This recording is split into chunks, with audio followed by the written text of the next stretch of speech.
আসসালামু আলাইকুম। আমার চাচা ভাষা সৈনিক সাংবাদিক শফিউদ্দিন আহমেদ আজকে যে বিপ্লবটা হয়েছে বাংলাদেশে, এই বিপ্লব সম্পর্কে বলেছিলেন।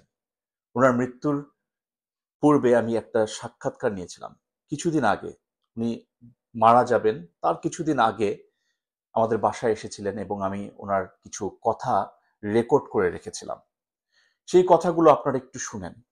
উনি চায়না সম্পর্কে কি বলেছেন, চায়নার সাথে সম্পর্ক যে আমাদের হবে একদিন, এই সম্পর্কে কি বলেছিলেন, বিপ্লব যে হবে একদিন, এই সম্পর্কে কি বলেছিলেন, আপনারা একটু শোনেন ওনার বক্তব্য।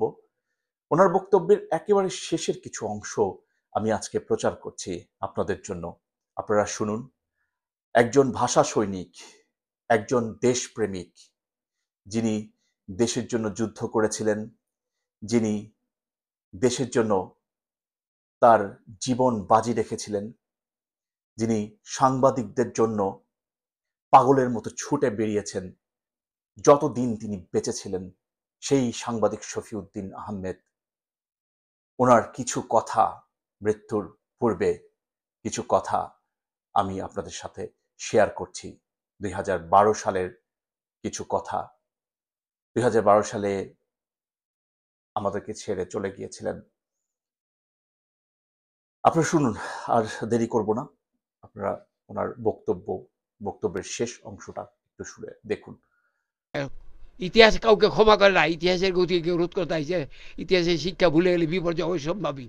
আজকে বিপর্যয় আসবে, আসলেও আমি যদি মরেও যাই, কিন্তু আমি আশা করি গণতন্ত্র চালু হবে, দেশে সুদিন আসবে। এই দিন এইভাবে থাকবে না।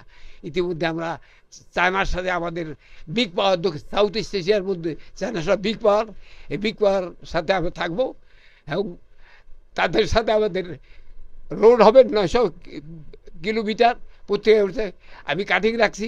আমি আশা করি এই 900 বর্গ মাইল কিলোমিটার চট্টগ্রাম পর্যন্ত, এই চীনের বর্ডার পর্যন্ত এই রাস্তা হবে, মায়ানমার হইয়া, থাইল্যান্ড হইয়া এই রাস্তা চড়ক এবং দেশে একটা পরিবর্তন আসবে এবং দেশের মানুষ রুটি রুজি আসবে, দেশে ইন্ডাস্ট্রি করব এবং আমরা চায়নার সাহায্যে ইন্ডাস্ট্রি করব এবং এখানে দেশের সাধারণ মানুষ খেতে পাবে, করতে পারবে। এখন বেকার, শিল্প নাই। কৃষিতে প্রয়োজনীয় সাহায্য সরকার মুখে হচ্ছে, কিন্তু আমি আমি নিজে সাংবাদিক। এখন আমার পত্রিকা আছে, আমি বিক্রম বার্তা চালাই, দৈনিক পত্রিকা একটা চালাই, কিন্তু দেশের পরিস্থিতি করোনা খারাপ হচ্ছে।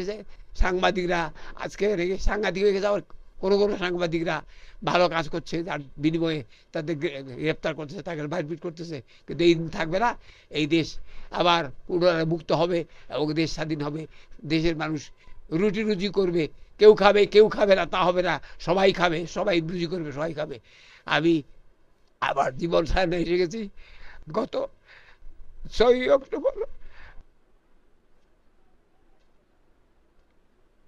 আবার স্ট্রোক করে সেই ড্রাইভের কাজে, সমিতির কাজে আমি শরীরপুর থানা হইয়া মাদারীপুরে স্ট্রোক করলো। এরপরে ওখান থেকে আসা হলাম, এখন চিকিৎসা হচ্ছিলাম, চিকিৎসার দিন আসি। কিন্তু আমি দৃঢ় বিশ্বাস করি দেশ এইভাবে থাকবে না, দেশের বিপ্লব হবে, দেশের মানুষ সাধারণ মানুষ খাবে এবং সামনে যদি আওতার থেকে বেরিয়ে আসতে পারো। এই বক্তব্য বলে আজকের জন্য আমি শেষ করলাম।